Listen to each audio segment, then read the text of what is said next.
Good morning, everyone, and welcome to the Zero Trust Cybersecurity Never Trust, Always Verify Theater Session TechNip Cyber. My name is Casey Smoy. I'm the Program Manager with Mantech, and we are proud supporting partners of TechNip Cyber. I'm happy to introduce our moderator for this session, Mr. Chris Pym, Program Manager, Zero Trust Management Office. In this role, he manages an entire portfolio of Zero Trust enabling technologies to include Thunderdome. Mr. Pym has over 30 years of IT management experience, including executive-level support for DISA's Enterprise Integration and Innovation Center, as well as Emerging Technologies Division. Prior to his civil service, Mr. Pym served 10 years in the United States Air Force. Again, it's my pleasure to introduce Mr. Pym as he and other speakers discuss DISA's Zero Trust journey and their Zero Trust service offerings. Thank you. Yep. I heard my bio. I wondered why I turned that in, but is it not on? There we go. Can you hear me now? How about now? There we go. I obviously don't work on microphones very well, so we pulled together a team today, or a panelist. I'll let them introduce themselves, but largely the message to kick off and why we picked these individuals is because Zero Trust is a team sport, right? We don't have Steve Wallace here to direct when I can say Zero Trust. So Zero Trust is a team sport. John Basie is a part of the ICAM program, and Todd Lowry is our engineering branch chief for Thunderdome and Zero Trust, and then Mike Martin is our mission support. He runs the deployments for the Zero Trust technology that we're doing. So I'm going to try to aim the questions towards that. We'll go through about 30 minutes, and then we'll leave time at the end for you all to ask questions should you have some. So with that, let's do a brief introduction so they give you a little bit about their background. Mike? Sure. My name is Mike Martin. I'm the Mission Support Branch Chief for Thunderdome. So Thunderdome is a branding for our overall Zero Trust journey at DISA, but we also are running initially 2 specific Zero Trust network access services for remote access and Zero Trust Edge for enclaves, replacing a lot of the security stack that you get from JRSS and enclave routers, pushing it all to the edge. So what I do, or my team does, is to oversee the actual deployment of those, the equipment to the enclaves, migration into our remote access, and then when things go wrong, we also oversee the operational management of the service, set up and do troubleshooting, other things like that. I've been around DISA since 2009. I was running a branch in our requirements office. I was Chief Technology Officer of the White House Communications Agency for several years, and I've done a lot of other technical performance analysis pieces in the agency. Hello, my name's Todd Lowry. I've been supporting DISA since like early 2000s. I was a contractor for about 15 years, supporting multiple programs, enterprise email, DCS, DEPS, VDI, usually, pretty big programs, and of course all those are now taken over by Microsoft. So I went from supporting DISA to supporting DCSA for about 5 years, doing their network engineering, and then I came back. I've been on board about 6 months as the engineering branch chief. So we were responsible for engineering for all the work streams, as Mike mentioned, the remote access as far as the edge and remote with Prisma. And looking forward to doing great things. Awesome. Good morning, everybody. My name is John Basie. I'm the DoD Enterprise ICAM PM, aka, according to Miss Beavers, the root of all evil. So I support one of 6 authorized ICAM solutions for the Department of Defense. If you're not familiar with ICAM, what ICAM does, but you operate within the DoD, every time you see Sergeant Nick, the doggles, you're hitting our front-end identity provider. We also automate the workflow that would otherwise replace the DD 2875. So if you've ever had a gripe about doing a PDF and emailing it around, we're solving that problem. Prior to being with ICAM, I've only been with DISA about 5 years. I was the DOS operations lead during the stand-up of 365 and COVID. Prior to that, I was with GVS as the deputy PM. Before DISA, I worked for the 173rd Airborne out of Vicenza, Italy, and also was a contractor for about 6 years in a USFK, supporting multiple positions there. Okay, thanks everyone. So for the first question, we'll go to you, John, since you're ready to have the microphone. So there's several ICAM solutions that are in the Department of Defense. Mike? So John, I know there's several ICAM solutions that are in the Department of Defense and broader. So how are these ICAM systems integrated together, or are they integrated together? What steps could we take in that space? All right, that's queuing up the Federation Hub discussion right there. So at present, many of the ICAM solutions leverage a portion of our identity provider, the identity synchronization systems, and that basically allows them to sync the identities and the PKI certificates down to their ICAM full suite of capabilities. But with partnership with DoD CIO, we are venturing down the path of standing up what's called a Federation Hub. And that allows the passing of assertion and assertion requests between the ICAM providers. I mean, we'll federate with the ICAM providers, not applications. The applications get tied to their home ICAM provider. And then the user attributes for the identity, as well as in the future, authorization states will get passed back and forth between the 6 ICAMs through the Federation Hub. Okay, thanks, John.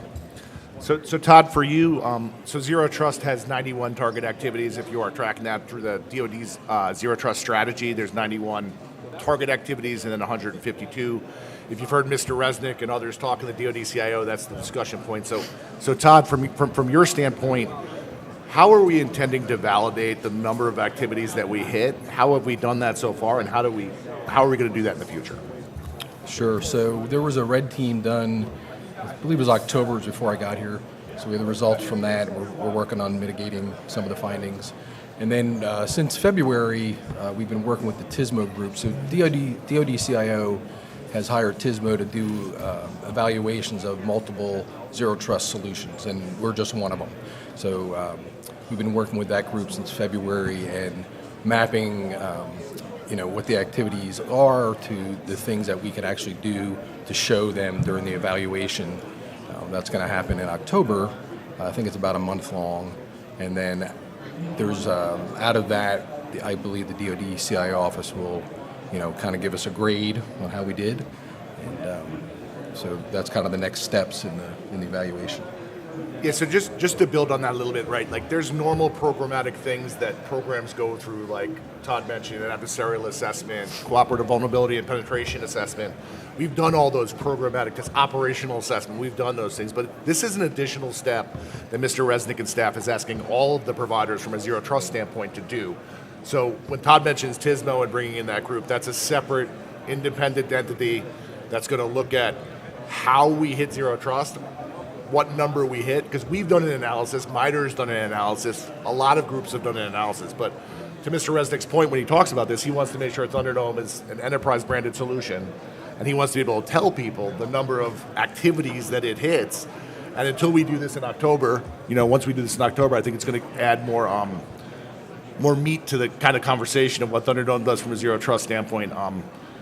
So Mike, rolling into that, you said we're deploying Versa and we're deploying devices. What are some of the challenges that maybe you weren't expecting, or things that people should consider when you deploy a solution on the network at scale? So far we've done, Mike, 33 sites. So what are some of the challenges we've seen, and how did we overcome them working with mission partners? Yeah, I think the biggest issues we've seen weren't a surprise, because we got to talk to the people who sort of did this previously, the JRSS program, when they went out and deployed to networks, and they warned us it was coming, and it absolutely has, that you've got all these diverse enclaves. Right now we're working on DoDNet, and we're bringing on some other mission partners, and these have all evolved organically over, in some cases, decades.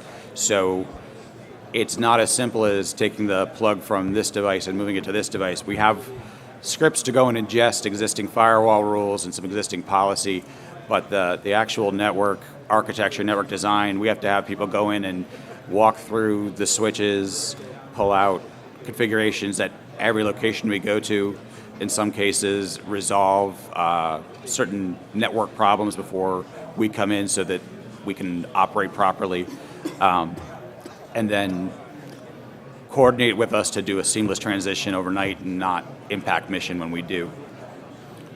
Yeah, so Mike talked a little bit, about the challenges. So realize we're pretty much doing a service interruption or an installation almost every day at this point, right? So across the world. So we've done deployments in Japan, we've done deployments in Hawaii, we've done deployments, Yokota, I said Yokota, CONUS. So there's a lot of planning that goes into that. Usually we put about a 60 to 90 day discovery period in front of that so we can figure out these things, but it's a team sport. In other words, what Mike is connecting in from a Thunderdome standpoint is connecting into your local area network, right? It's an intermediary between your transport and your local area network. So we need support from the mission partner side, and in most cases for us it's been J6 DoDNet that we've been working with, but we need that communication, the technical people to be able to do that.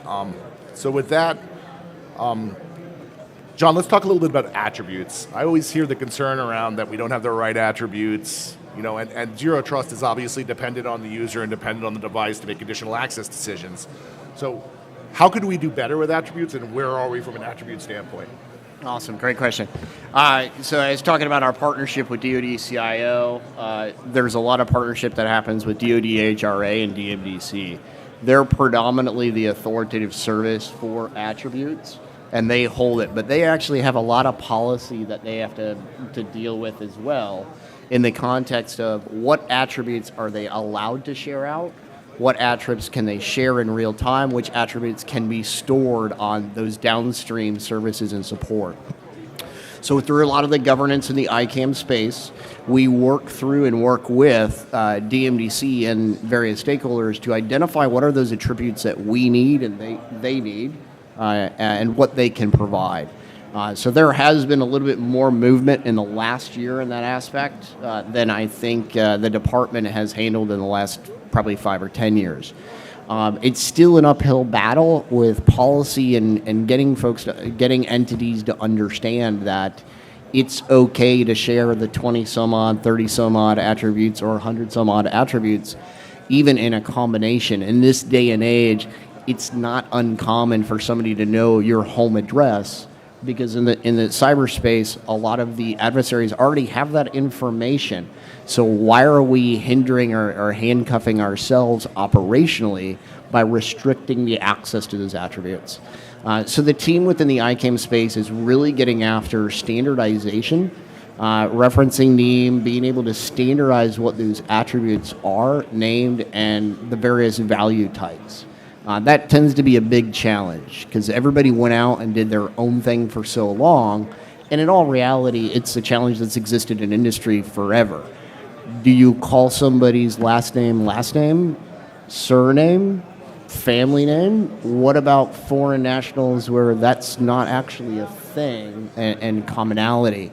And then it becomes, okay, well, is it 20 characters because the downstream system can only handle that size of a string? Or is it 255 because that's been the standard within Microsoft or other entities across the world? So there are a lot of challenges, and there's no easy answer to any of the attributes questions. That's why we try not to explain it in one-on-one meetings or in forums like this as much as getting things out there on the DoD public forums and sites.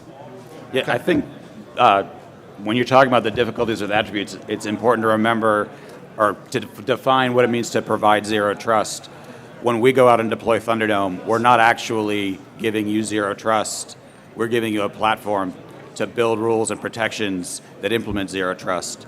And those attributes are a key part of being able to build rich sets of protections. And so until we have well built out attributes, there's going to be limits on just how far we can go in raising that bar. Absolutely. That's a great point, Mike. I think that one of the points I'll tag on to what Mike said is integration with your applications and terrain is essential to what we're talking about here, right? So you would implement zero trust on a network or an endpoint much differently than you would do that on an application hosted in Google Cloud, right? So we've seen the 91, I talked about the 152, but each one of those applications or terrain requires effort on the program office or the application owner and the system administration. So it's non-trivial is the point I'm trying to make, right? I think sometimes we brush over that, there's some zero trust easy button. There's not, right? Like this is going to be a slog to get through all this, honestly. and we're providing solutions on the network side that Mike's talking about. We're also providing solutions on the application, the cloud hosting, whether on-premise or in the cloud, through something called an application security stack. Some of you may have heard of Olympus or Olympus Briefed. It's powered by Thunderdome, right? Thunderdome is part of that solution. DoDNet, the J6 deployment, powered by Thunderdome. Everywhere we put a DAFA migration to DoDNet, Thunderdome's included. Mike's team is working with J6 to do that. Mike, you talk a lot about culture with Zero Trust, and I know this is kind of off target for your core thing, but I know kind of a passion project for you is Zero Trust and the importance of culture. Can you talk a little bit about that part? Yeah, I think when you go and read some of the original papers and read through some of the books on Zero Trust, a key part of the philosophy is not I'm checking a box or 91 boxes and putting something out there on the network. I'm rethinking how I design my network from the ground up or design my service from the ground up. And so just saying I'm doing some activities somewhere is probably not enough to move to a Zero Trust environment. What we need is a workforce that thinks about how am I going to make everything I do fit into this paradigm. And when we were doing our original pilot, we had an operational assessment, and they want to see how is the service being deployed in operations, what operational protections are you implementing? And the answer was not very much, because it's a chicken and egg thing. There aren't a lot of operational requirements out there for Zero Trust because there aren't a lot of ways to implement it. And we've started doing some pieces of that, but I still am not quite sure what it looks like to have a Zero Trust protection op order. You know, when this becomes the standard for the department and there's some kind of threat, how are we going to issue orders to say, okay, now you have to be protecting against this threat in this Zero Trust way, and that's going to be a big piece of the thought space going forward. Yeah, I think as a department we have some work to do from an enforcement standpoint. You know, program officers don't want gold-plated requirements, right? We don't want to gold plate, but these are important security functions that we need to deploy. So there's you may have heard talk of overlays, additional things to STIGs, and ways to enforce this and validate this. John, I'm interested in the number of, well, not exact number, but how are we doing as far as enterprise ICAM deployment for DISA? What does that look like? Where is it deployed? Where can we leverage it for DISA or the greater department? Okay. Put me on the spot, and I actually don't have my phone up with my metrics dashboard to immediately get the numbers. You don't have for a computer. Sorry, John. Yeah. So as far as there's a bit of a misnomer in the actual question you asked, is that it's not DISA to go out and onboard the applications. It's the applications to do their onboarding. And as a department, we're probably not doing so well as we need to, especially with the increased timeline or suspense date that was put out by SecDef is causing a lot of churn. The ICAM solution providers have hit at least some form of a MVP. I think I'm going to toot my own horn and say DISA DoD ICAM is the lead out there, but we're ready and operational fully in NIPR. We're nearing completion of operation in SIPR. We're ready to take applications. They're not coming on board, and I think a lot of the challenge there is the boiling of the ocean concept. There are too many applications and thinking within the DoD culture of there's going to be a one-time delivery, here's the CD of AOL in your mailbox, you've got mail, and that's how software is being developed in certain areas, and that dynamic has changed drastically. So the tools that are available of ICAM and the capabilities are present. It's more of application owners taking that risk and saying, well, this ICAM or that ICAM doesn't have everything I want now. Well, I'll wait for 2 years. No.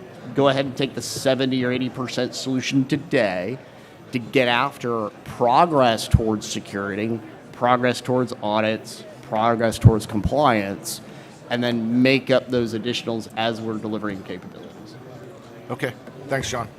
So for you, Todd, we have an enterprise use case that Mike's talked largely about, but Thunderdome is more than just what Mike is deploying and his team is deploying. So are there other use cases we're looking at that are more edge or different ways and different approaches where we're using the Thunderdome technology or we're leveraging it for other type use cases? Yeah, sure. So we've been working with the Emerging Technologies Group. There's some pilots going on One of them is supporting the Bold Quest effort, and that's basically tactical edge. So deploying a Versa node and the head end, which is the director and the management of that in a tactical environment.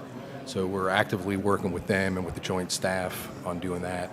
There's also efforts to extend NIPRNet through the internet and using the Versa boxes at both ends of that to be able to deploy services to places that maybe can't get a DISA connection, or they want to just have an internet connection. So that's a pilot that we're working with. We're also working with IE on a pilot where they want to, basically it's called DISA resiliency.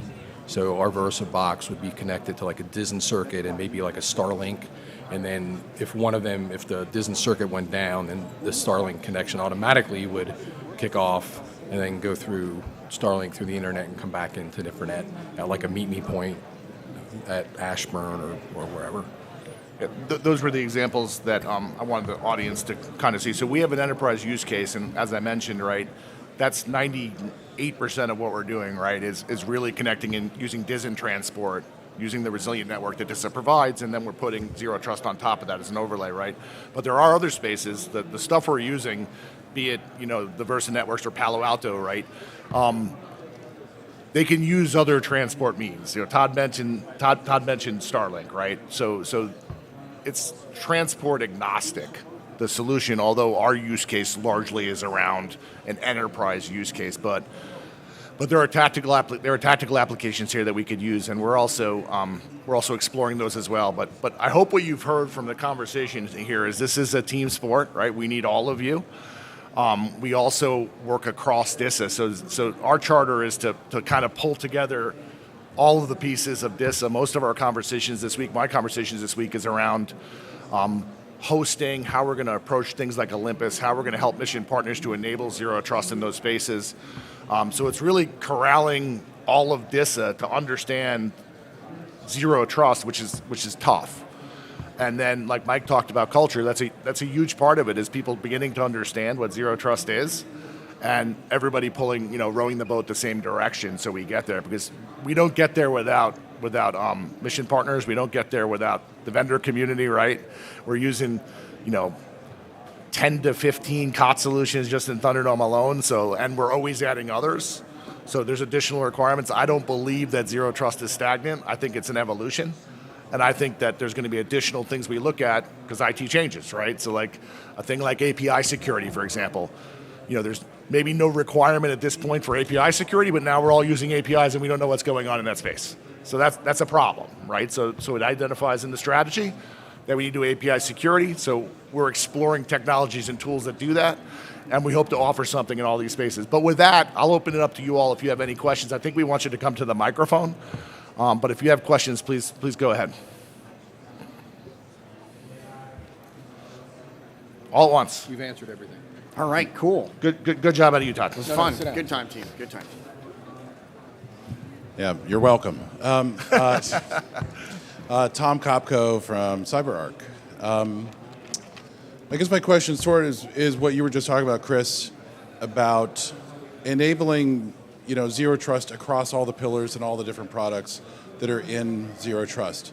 And I don't think it's well understood what various products, not CyberArk, but what various products in the whole Zero Trust ecosystem can contribute to each other, which is probably the first step in doing Zero Trust. And then making sure those connections between those machines are secure is another thing. But is there a focus on understanding and enabling that actual Zero Trust interaction for a totally agile, adaptive system? Is that something your office is focusing on? Is getting all the whole promise of Zero Trust actually enabled and working? Yeah, I think it's a good question. I think there's, as I said earlier, there's an evolution here, right? So one thing you mentioned that I kind of keyed on was, I'm not sure we always use our tools to their maximum capacity. CyberArk being one, right? So we run into things, sometimes we don't buy or leverage all of what a tool can do. In other cases, we've already paid for that and we just haven't used it in that use case, and it has more capability than we're actually doing. So part of the exploration through Zero Trust is how you get at these activities, but really more importantly, it's how you get the security outcomes that you're looking for from Zero Trust. So this, to me, this is less about 91 and 152 and more about preventing people hacking our networks. So people like Todd and Julian and Mike and others on my team, we consistently look at what is the best security outcome we can get, and we think we picked technology that gets us down that road. But another key piece key point you made was integration is always a challenge, right? And you all in the community sometimes don't, for a lot of good reasons, a lot of good business reasons, don't want to work together, right? But we need to be able to integrate and weave these technologies together. We've done a good job of that with Versa and Palo, but it goes broader than that. It goes to CyberArk, it goes to ICAM. Go ahead, John. Yeah, that actually hits exactly where our stance is. It's about standardization. There was a time in the DoD when we were trying to get off of GOTS to COTS, and proprietary code and proprietary protocols might have been an okay solution because the value add that we got outweighed that detriment.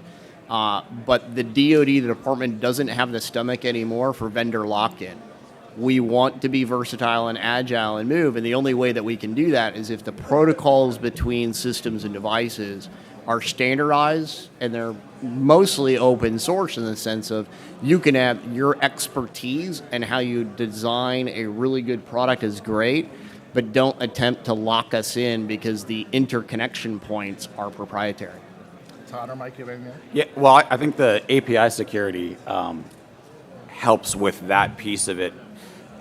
There is a deep API on a lot of our tools, but in the past, the idea of opening your API to another tool, another service to go query or do things is very scary because what if they misuse it? I don't really understand it, so I don't know what they're going to do to it. So defining out the API security that we need to allow others access allows that stitching together. We've done a little bit of that. We helped our DoDNet partners connect their Comply to Connect tool into our system. We helped a project with Forward Networks, I think, connect into our system to pull configuration data. But I think there's going to be a lot more of that, and both the will to go and do it and the building out these new security technologies so that you can do it without risking everything is what's going to get us there. I'm good. Good. Any other questions? I'm a little shorter than him, sorry. So one of the questions I have is I've seen, we've got policy enforcement points all over the DoD, right? And I think we have a pretty good handle on centralized identity as source of truth across 6 ICAM programs. What about posture assessment, right? All these enforcement points want to understand the posture of the endpoint, maybe behavioral analytics. How does the department come up with a sole source of truth for that across all the various products? Tanium and HPSS. Is it Intune? Where do these policy enforcement points get that information, right? Is this system compliant? Is it in appropriate posture? So Mike, do you want to talk to that? Yeah. I So can. for Thunderdome specifically, we're pushing the Palo Alto agent to endpoints and doing posture assessment there. Okay. And we worked for integration between that and Versa so that we only could put out one agent. But then there's Comply to Connect efforts that are also doing a posture assessment, and there's back-end querying that they're going to do with Microsoft Defender for Endpoints, which is being deployed. Right. I think a piece of what we're doing is trying to do, we've got an analytics environment that we use to support our CSSP. So if you're a DISA CSSP customer, you get a deep set of analytics that Thunderdome is deployed. If you're not a DISA CSSP customer, we can broker into whatever your analytics platform is with a lot of enriched data. But we're trying to pull in some of the different posture data from different systems to understand. I mean, if there's deltas, that's a really interesting question. Right. And what can we see where?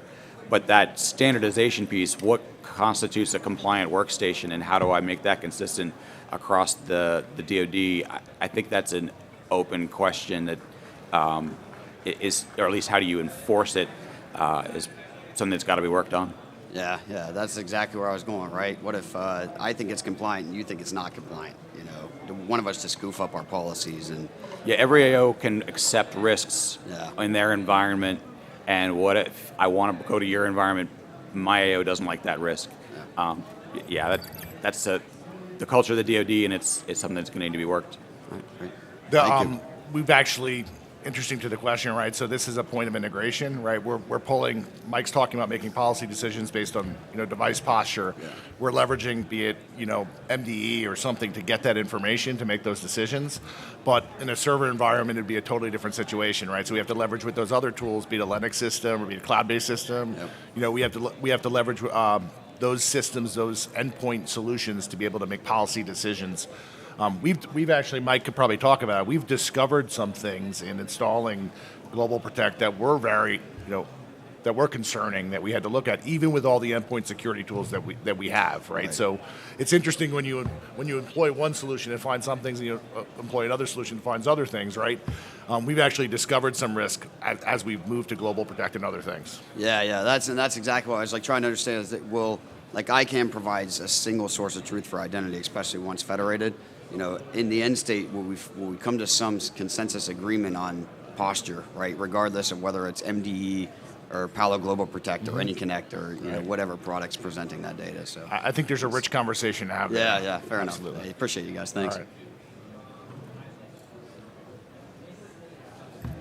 So you got 3 years to deploy for all of DoD, right? And there's multiple solutions. You're one, right? There's NSA as a solution. There's some commercial cloud solutions.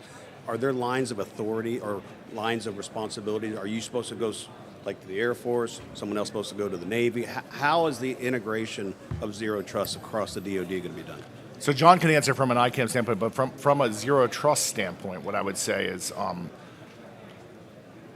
it's pick your own solution at this point. In other words, a solution for Zero Trust has not been mandated by the department. Okay. So there are things we're doing that you could leverage, be it ICAM or parts of Thunderdome that we're doing. The solutions we're talking about, Air Force, Army, they're talking about using parts or components of that solution where it makes sense for them. But there's no, at this point, there's no mandated solution for Zero Trust. So it's kind of build your own and integrate your own at this point. So it's up to the services. It is, in this case. And they've put together some implementation plans. Everyone was responsible to do that by October of last year, I think.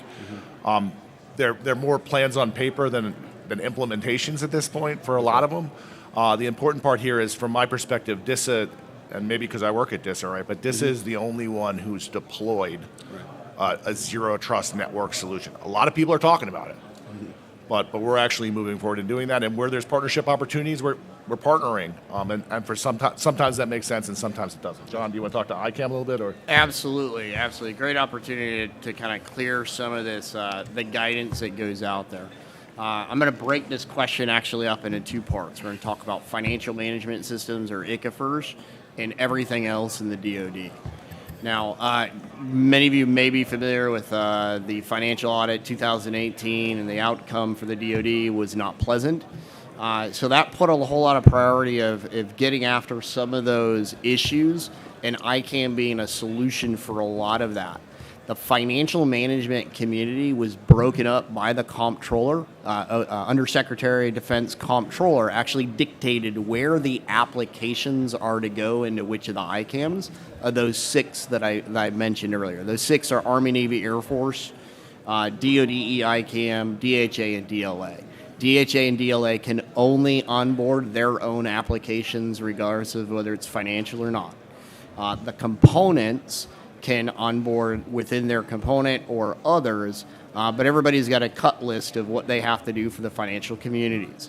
For all other applications, we do our best not to poach from other ICAM service providers. There is so much that has to get done in such a short period of time. We leave it up to the application owners to look across the field and figure out which one comes closer to meeting their needs their way, and then they can come. I've taken the position, if there's an Army unit, Navy unit, an Air Force unit that's trying to come to DoD ICAM, first we ask them, have you talked to your component ICAMs and cleared it with them before coming with us? We're not trying to undercut our component partners. We have slightly different mission focuses. The DoD enterprise is focused on the fourth estate, the DAFAs, and the combatant commands, not necessarily a particular unit's live fire system and clear out in Bahrain or wherever it may be hosted out of. So to that end, We want the application owners to look across the field and figure out what suits them, and then make your own decision of which way you're coming.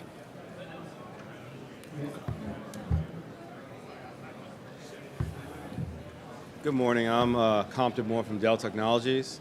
I know you mentioned that you have your assessment by DoD CIO coming up like October. Even though we're about 4 months out, do you have an idea of where you'll fit with the 152 activities? I can't. So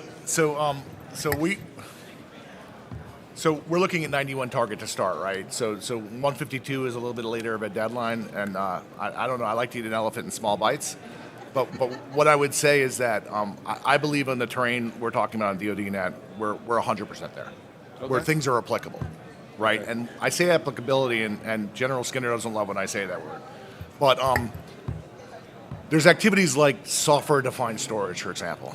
That may be applicable in your environment or not. DISA certainly has software-defined storage, but do I check yes for that? If I'm talking about DoDNet, maybe I do, maybe I don't. So there's activities that sometimes make more sense than others based on where you're installing Zero Trust. But from our standpoint, we rated was 86 of 91, and we put 5 down as not applicable. Okay. Now, Mr. Resnick might not agree with that. We would have to talk through that and work with Mr. Resnick, but I think what you're going to find in every one of the cloud providers, Dell, right, and the Dell environment, the Google environment, the Amazon, I've talked to all the cloud service providers specifically about how they're getting at Zero Trust, and they're giving themselves some latitude from the standpoint of, I have a technology you can buy, which I'm not sure that's the intent of the question when you start, right? I think it's, can the cloud service provider provide you 91 of 91? Of course, we're all in business here. They're all going to say yes. Like, that's kind of what they do. So I'm doing the same thing from a Thunderdome standpoint, except we validated through MITRE and through our analysis of things that are applicable at this point. We think we're coming back at fully compliant to target. Oh, fantastic. For the network. Okay. Right, for the network. I think the application conversation is a different conversation, and it's a different integration method. Like, if we were going to Amazon, we would implement Zero Trust a little bit different maybe than if we were going to Microsoft, right? We would use the cloud native tools, those kind of things to get there in some ways. But from the standpoint of our major use case, which is a Zero Trust network solution, we believe, and that includes the endpoints on DoDNet, right? So be it mobile devices, be it laptops, we're to target from my perspective of things that are applicable. Okay, fantastic. That's what I think we're going to find. Thank you. But I can't wait for October. Todd can't either. I wasn't touching that one. Yeah. I'll follow up on that in combination with the question from before about where we're going with the deadline coming up.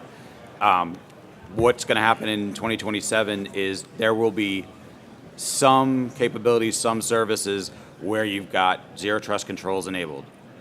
And there will be some where you're trying to figure it out. And the danger of evaluating the cloud services as your platform is, great, if I move everything onto Microsoft, I can implement everything. But what about all the things that are running on ancient hardware, and I don't have enough knowledge to update the software? I can't do anything with all this tech debt. We're going to have to look for what can we do to protect those and prioritize controls and make decisions down the line. So I think the thing that's going to drive us most to an enterprise approach to Zero Trust is going to be the control set overlay that's been released, and as that evolves, when you're accountable to an AO for having made protections on each of your systems, and they'll have to accept each time when you're taking risk by not doing it, that's where you're going to be pressed to make the hard decisions and spend the money to get there. I want to take a spin on that, Mike. I'm glad you touched on it. Like, controls, and a lot of entities are faced with like an X number of controls they have to meet, and they look at the elephant and they say, okay, well, I got to meet 400. If I choose one way, it's only going to give me 250, but then it's going to create 10 more. Well, that's still a net gain of 240 progress. We're running into mission partners that are waiting for a 100% complete solution, and they want to wait 5 or 10 years until it's there, and they don't understand the risks that they're taking every day that they're not starting. Yeah, so, I mean, you always get better, you always get stronger, right? But waiting is certainly not the answer, No. right? We'll start there, but I think that there's going to be work to do in this space, specifically on the application side, and how we do that. And this idea that I hear sometimes prevalent in the department, that we're going to set up a cloud environment that's going to be a zero trust cloud, and you're just going to throw your application in there. That's, to me, my opinion, that's not real. So I would love it if that were to happen, because I think it would make it easier on all of us. But I think it's going to take an integration, a suite of tools, at least in our experience, to get at the zero trust objectives. That's where we got to go. And I encourage the Microsofts, the AWSs, the Dells of the world to come up with a solution that we could get closer to zero trust. But I think we're still going to need to mix in some other tools in that space, and I think they would too, honestly. And zero trust is a philosophy, not a specific set of activities or requirements or tools. So as we get to the point where we say we're meeting things, new threats, new approaches to protecting a protect surface will come up, and the field will evolve. So you're also never going to be done in that sense. You're always going to be looking for the way to iterate forward on even the top of the line of the technology. Yeah. With that said, Mike, you have to have a target, right? I'm not besmirching the CIO for doing the right thing and providing a target, right? This isn't easy. They provided some policy guidance and some governance here, and I think the department is doing the right thing and planning to get there, right? But I think there's a lot of work to do, and I think, people get sensitive when you say that these activities are going to change over time, or there might be more, or there might be less. But from my perspective, that's the way it's got to be looked at, right? We try to hit a target, and then we try to build from there as a community, from my perspective. Yeah, I think I think Mike said about it, it's about the outcome, right? That's really what it is. I mean, yeah, you can check 91 boxes, but do you get the outcome that you really want to secure what you're trying to secure? I mean, that's really the bottom line, in my opinion. Oh, you get one question. Sorry. CyberArk would just point you over to John. John, this is John's department. I give everybody else a chance. Okay. So my question is not CyberArk centric. It is about your relationship with DoDNet specifically. A lot of the DAFAs are very interested in getting on board. The DoDNet folks have a long list of organizations that they expect to onboard over the next year. Huge expansion. My question is about your services and your relationship to DoDNet. Is that the primary way that you expect the DAFAs to consume what you're doing, or that's just one, or how does that work? So DoDNet will be replacing commodity IT in the DAFAs, meaning your business workstation. But when you have mission IT, the services, the IT services that are specific to your mission, that is going to stay with those DAFAs, and they'll need to address zero trust there as well. We have some solutions in our application security stack that's being packaged into Olympus. To some extent, in what we're doing for the edge in DoDNet enclaves could be put into the edge of mission enclaves, and we'll work on those engagements as customers come to us and ask us to engage. But it's not going to be a magic button that solves all your problems. But for those that just are looking for that commodity IT approach, DoDNet is accountable for addressing zero trust on those specific systems, and where our services are a part of DoDNet, and we're going to work with them to iterate forward. Yeah, so it's about the relationship. So we're involved, from an engineering standpoint, we're involved from the very beginning talking to the DAFAs about discovery and what they want to do kind of thing. So I think the relationship's been getting better as we've been moving along and learning. Nobody's satisfied with the pace, right? The DAFAs But aren't it's the right satisfied, thing and to General do. Skinner's not satisfied. It's right? so much the right thing to do. Absolutely. Yeah. So we should all be on a common network, right? We're not going to get there immediately, but I think the DAFAs and ultimately the combatant commands is a great start. General Skinner mentioned that yesterday. I think the sooner we move to pushing DoDNet and Thunderdome out to the DAFAs and then expand that to the combatant commands, the better we all collectively are. I'm gonna do a shocker here for a number of folks. The relationship between ICAM and DoDNet is effectively, it's DISA, it's a mission partner. Now, DoDNet is prioritizing their applications to onboard an identity provider, and then later the rest of the solutions for DoD ICAM. But I say that because sometimes we work with mission partners and they feel like they're being treated differently than what we would treat our own inside of DISA. We have a little bit better insight of what the mission sets and the problems are inside of DISA, but I look at DISA as it's just another mission partner, and they have applications that are onboarding, and that ensures that the service and priority that we provide in the ICAM is equally matched unified as an enterprise. It's an enterprise, it's an economy of scale. DISA doesn't get VIP just for being DISA. But we can be special, right, John? Only for the next 30 minutes. Yes.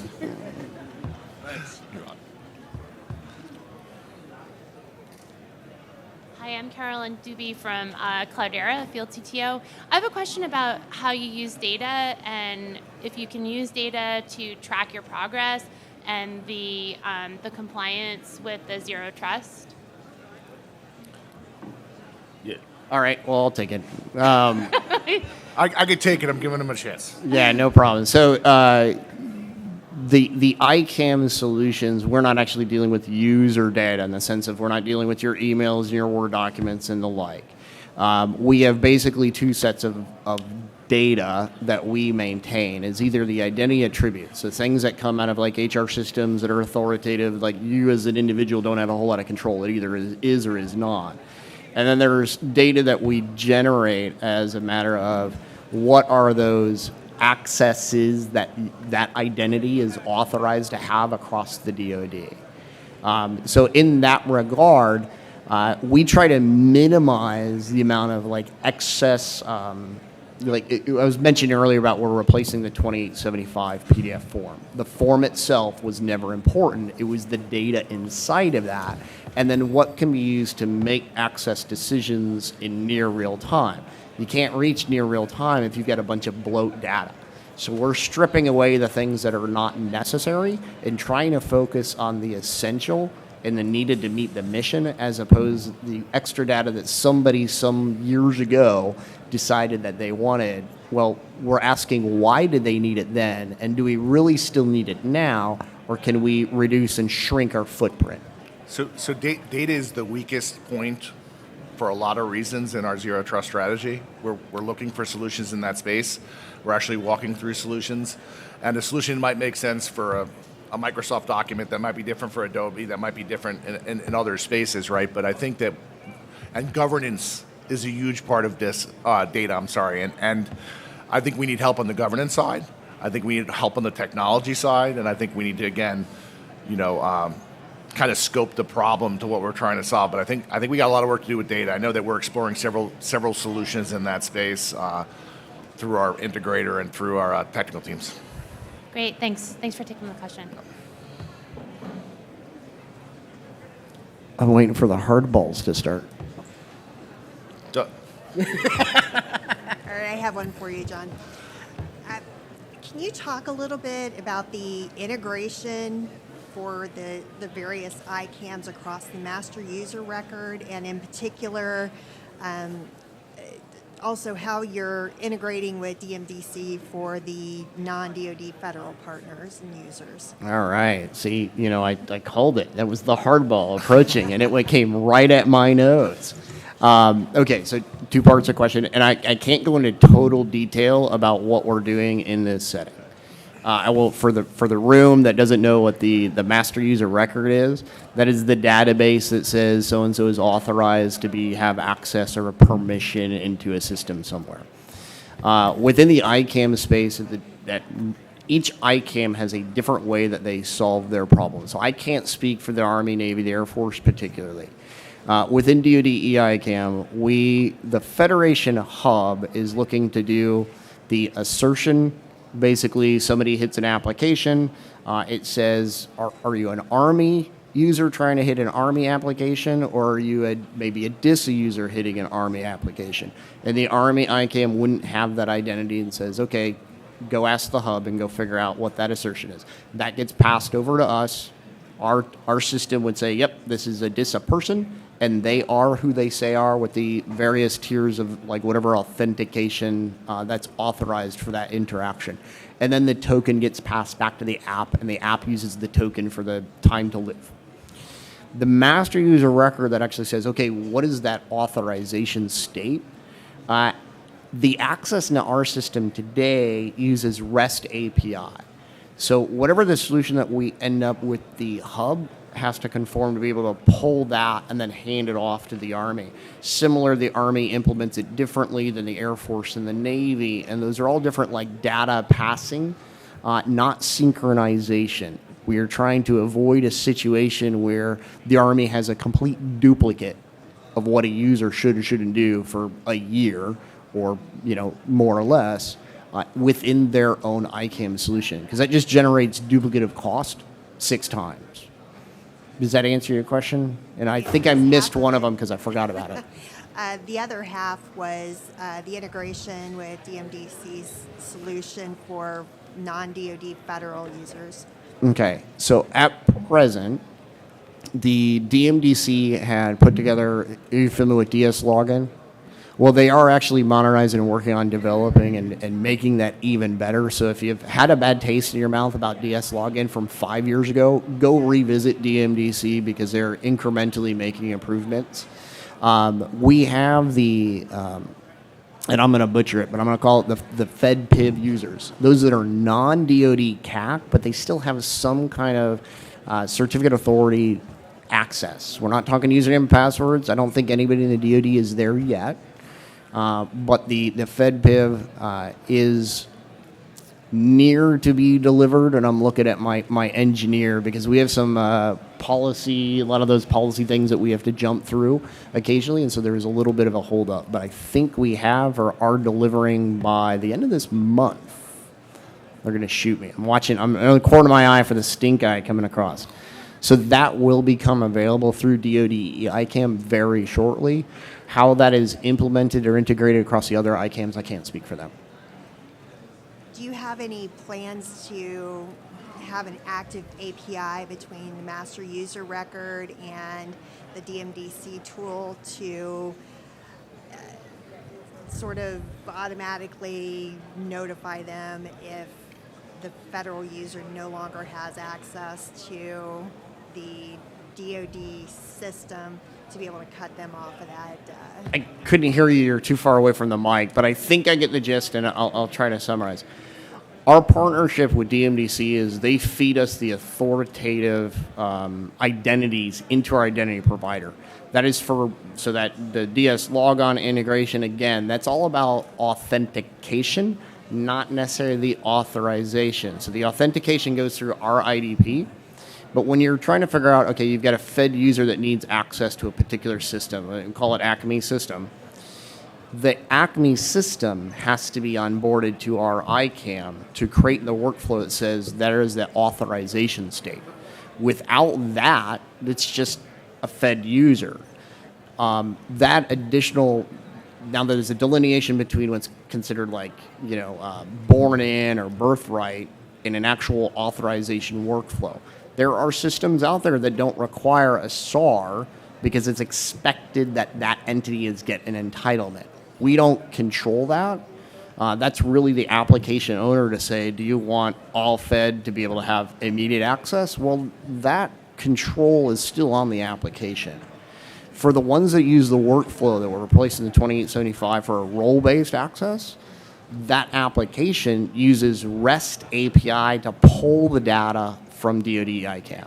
The other components have a different solution. Some of them are reaching in and configuring applications from their end and grabbing hold of it. We don't do that. We understand that there are conditions where there might need to be an exception, and the commander or the application owner at the near peer range, they need to be able to sever and overwrite it for whatever reason. That's their AO decision to do that. But as far as how any application pulls down that state, it doesn't really matter if it's DoD PKI or DoD person or a FedPIV. The workflow and the authorization state is still the same pathway and the same process. And I'm going to pivot to a comment earlier. We're talking about API security. For those that are helping develop or mature an application, we use REST API for that authorization state. REST was developed, I think, 2004. So that's 20 years that the application or another service provider has had to be able to update or modernize or even secure that code. Thank you. You definitely lived up to the hardball part of the question, so thank you for that. Any other questions? So I appreciate everyone's time today. I know that at least John and I and some others will be at Meet the PMs this afternoon. If anybody has a specific question, we'll be available after this for a little bit too, if you want to pull any of us aside. Appreciate you all coming out on a Thursday. Glad to see some people here on Thursday at FC, and I really appreciate you taking time listening. Thank you.